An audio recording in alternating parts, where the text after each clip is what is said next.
بسم اللہ الرحمن الرحیم۔ تمام بھائی اور بہنوں کو السلام علیکم۔ ناظرین گرامی، مکہ میں آپ صلی اللہ علیہ وسلم کی امانت اور دیانت کی وجہ سے آپ کو امین کہہ کر پکارا جانے لگا تھا۔ آپ کا یہ لقب بہت مشہور ہو گیا تھا۔ لوگ آپ کو امین کے علاوہ اور کسی نام سے نہیں پکارتے تھے۔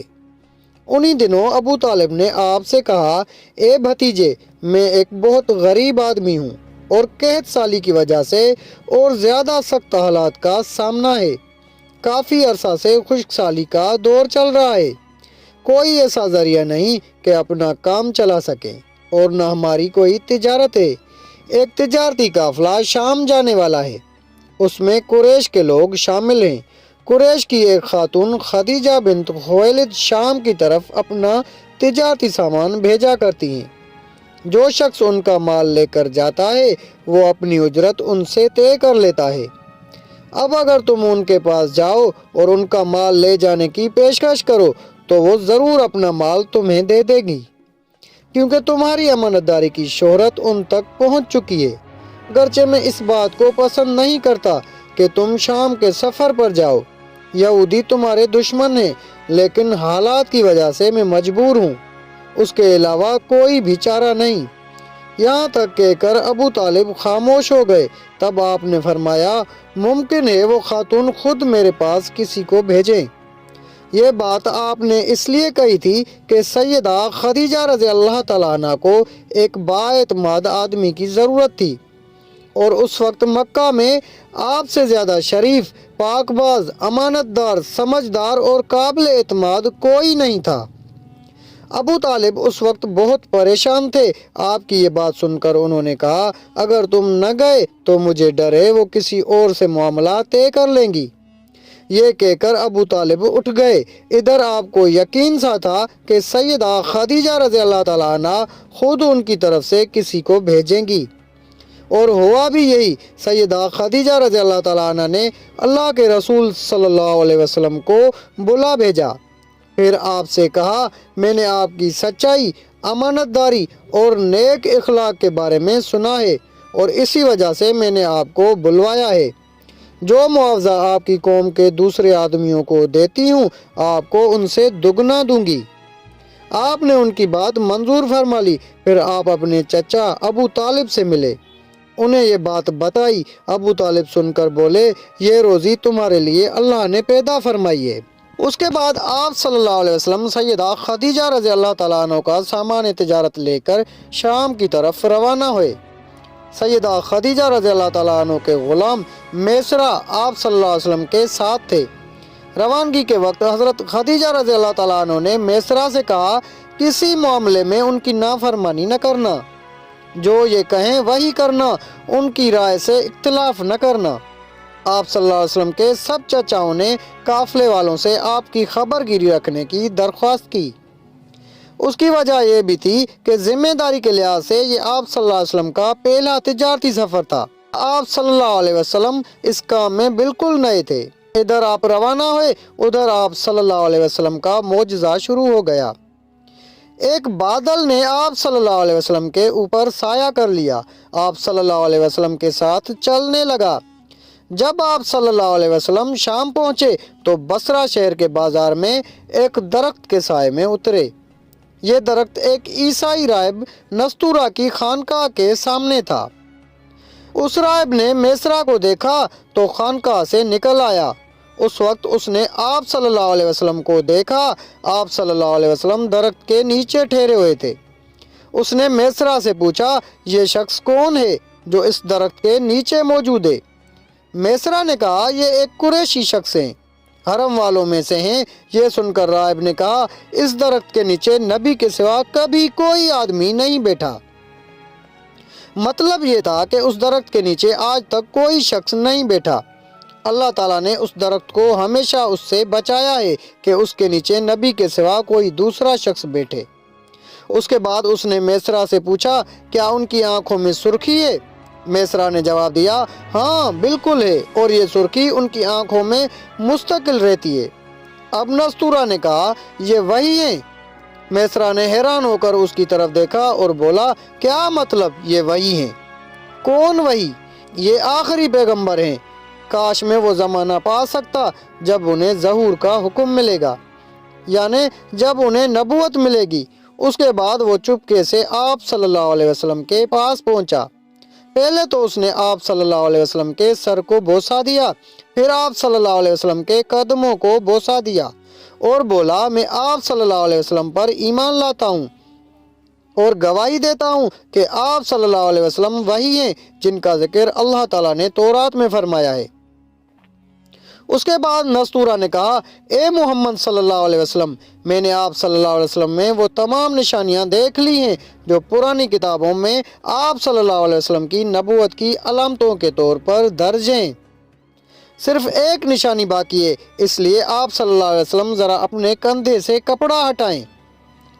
آپ صلی اللہ علیہ وسلم نے اپنے شانہ مبارک سے کپڑا ہٹا دیا۔ تب نستورہ نے وہاں مہر نبوت کو جگمگاتے دیکھا۔ وہ فوراً مہر نبوت کو چومنے کے لیے جھک گیا، پھر بولا، میں گواہی دیتا ہوں کہ اللہ تعالیٰ کے سوا کوئی عبادت کے لائق نہیں،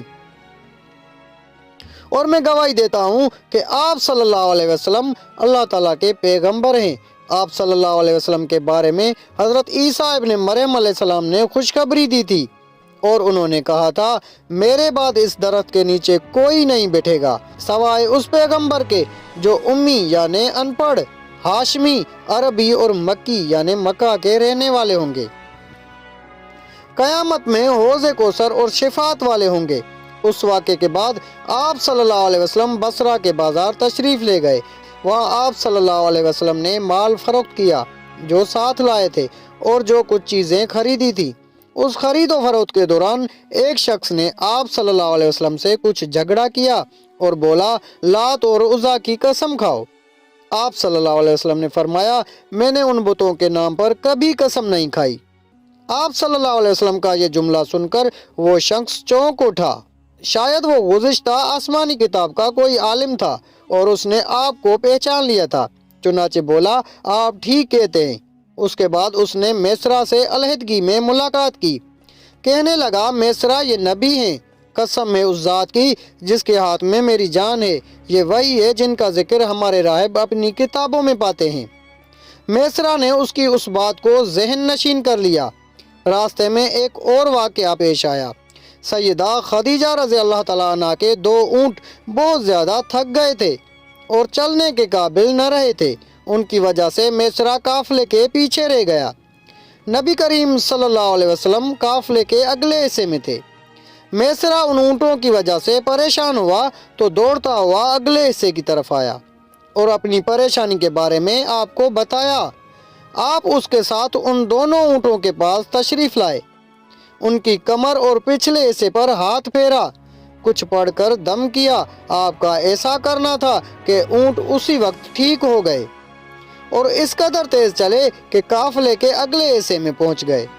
اب وہ منہ سے آوازیں نکال رہے تھے اور چلنے میں جوش و خروش کا اظہار کر رہے تھے۔ پھر قافلے والوں نے اپنا سامان فروخت کیا۔ اس بار انہیں اتنا نفع ہوا کہ پہلے کبھی نہیں ہوا تھا۔ چنانچہ میسرہ نے آپ سے کہا، اے محمد، ہم سالہ سال سے سیدہ خدیجہ رضی اللہ تعالیٰ عنہ کے لیے تجارت کر رہے ہیں، مگر اتنا زبردست نفع ہمیں کبھی نہیں ہوا جتنا اس بار ہوا ہے۔ آخر قافلہ واپس مکہ کی طرف روانہ ہوا۔ میسرہ نے اس دوران صاف طور پر یہ بات دیکھی کہ جب گرمی کا وقت ہوتا تھا اور نبی کریم صلی اللہ علیہ وسلم اپنے اونٹ پر ہوتے تھے تو 2 فرشتے دھوپ سے بچانے کے لیے آپ پر سایہ کیے رہتے تھے۔ ان تمام باتوں کی وجہ سے میسرہ کے دل میں آپ کی محبت گھر کر گئی اور یوں لگنے لگا جیسے وہ آپ کا غلام ہو۔ آپ صلی اللہ علیہ وسلم دوپہر کے وقت مکہ میں داخل ہوئے۔ آپ باقی قافلوں سے پہلے پہنچ گئے تھے۔ آپ سیدھے حضرت خدیجہ رضی اللہ تعالیٰ عنہ کے گھر پہنچے۔ وہ اس وقت چند عورتوں کے ساتھ بیٹھی تھیں۔ انہوں نے دور سے آپ کو دیکھ لیا۔ آپ اونٹ پر سوار تھے اور 2 فرشتے آپ پر سایہ کیے ہوئے تھے۔ حضرت خدیجہ رضی اللہ تعالیٰ عنہ نے یہ منظر دوسری عورتوں کو بھی دکھایا۔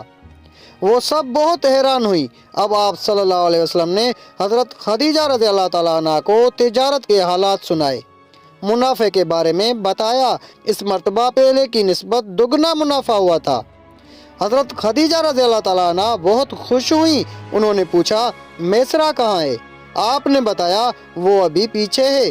یہ سن کر سیدہ نے کہا آپ فوراً اس کے پاس جائیے اور اسے جلد از جلد میرے پاس لائیے۔ آپ واپس روانہ ہوئے۔ حضرت خدیجہ رضی اللہ تعالیٰ عنہ نے دراصل آپ کو اس لیے بھیجا تھا کہ وہ پھر سے وہی منظر دیکھنا چاہتی تھیں، جاننا چاہتی تھیں کہ اب بھی فرشتے ان پر سایہ کرتے ہیں یا نہیں۔ جو ہی آپ روانہ ہوئے یہ اپنے مکان کے اوپر چڑھ گئی اور وہاں آپ کو دیکھنے لگی۔ آپ کی شان اب بھی وہی نظر آئی۔ اب انہیں یقین ہو گیا کہ ان کی آنکھوں نے دھوکہ نہیں کھایا تھا۔ کچھ دیر بعد آپ صلی اللہ علیہ وسلم میسرہ کے ساتھ ان کے پاس پہنچ گئے۔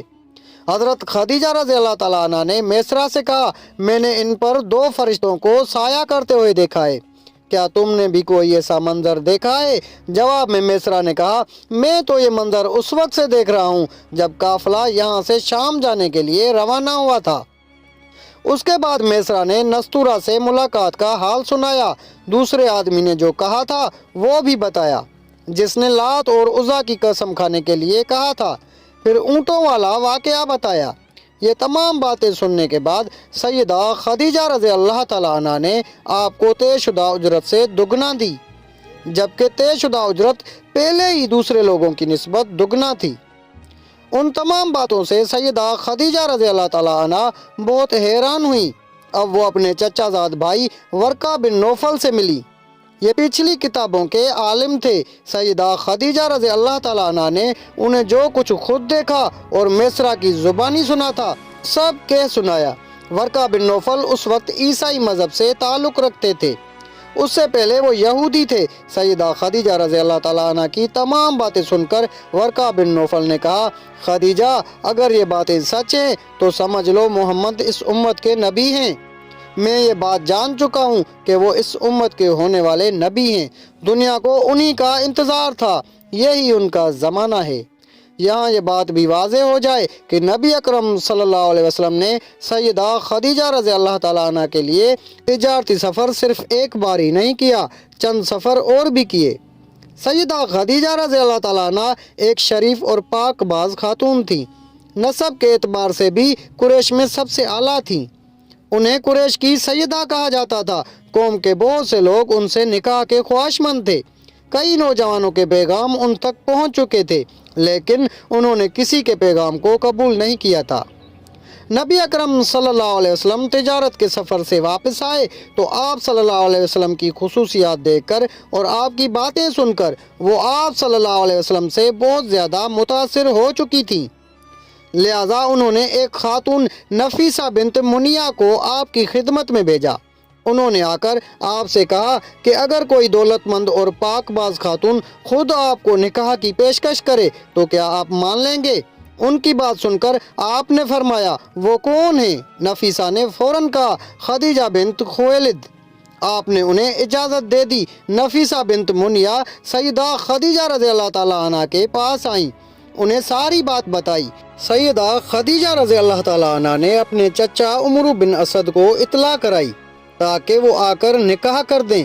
سیدہ خدیجہ رضی اللہ تعالیٰ عنہ کی اس سے پہلے 2 مرتبہ شادی ہو چکی تھی۔ ان کا پہلا نکاح عتیق ابن مائد سے ہوا تھا، اس سے بیٹی ہندہ پیدا ہوئی تھی۔ عتیق کے فوت ہو جانے کے بعد سیدہ کا دوسرا نکاح ابو حالہ نامی شخص سے ہوا۔ ابو حالہ کی وفات کے بعد سیدہ خدیجہ رضی اللہ تعالیٰ عنہ بیوہ کی زندگی گزار رہی تھی کہ انہوں نے آپ صلی اللہ علیہ وسلم سے نکاح کا ارادہ کر لیا۔ اس وقت سیدہ کی عمر 40 سال کے لگ بھگ تھی۔ سیدہ خدیجہ رضی اللہ تعالیٰ عنہ کے چچا عمرو بن اسد وہاں پہنچ گئے۔ ادھر نبی کریم صلی اللہ علیہ وسلم بھی اپنے چچاؤں کو لے کر پہنچ گئے۔ نکاح کس نے پڑھایا اس بارے میں روایات مختلف ہیں۔ ایک روایت یہ ہے کہ یہ نکاح چچا ابو طالب نے پڑھایا تھا۔ مہر کی رقم کے بارے میں بھی روایات مختلف ہیں۔ ایک روایت یہ ہے کہ مہر کی رقم 12 اوقیہ کے قریب تھی۔ دوسری روایت یہ ہے کہ آپ نے مہر میں 20 جوان اونٹنیاں دی تھی۔ نکاح کے بعد نبی کریم صلی اللہ علیہ وسلم نے ولیمے کی دعوت کھلائی اور اس دعوت میں آپ نے 1 یا 2 اونٹ ذبح کیے۔ تو ناظرین گرامی یہ تھی ہماری آج کی ویڈیو۔ اگر آپ کو ویڈیو اچھی لگی تو ویڈیو کو لائک کر کے اپنے دوست و احباب سے بھی زیادہ شیئر کریں۔ جزاک اللہ۔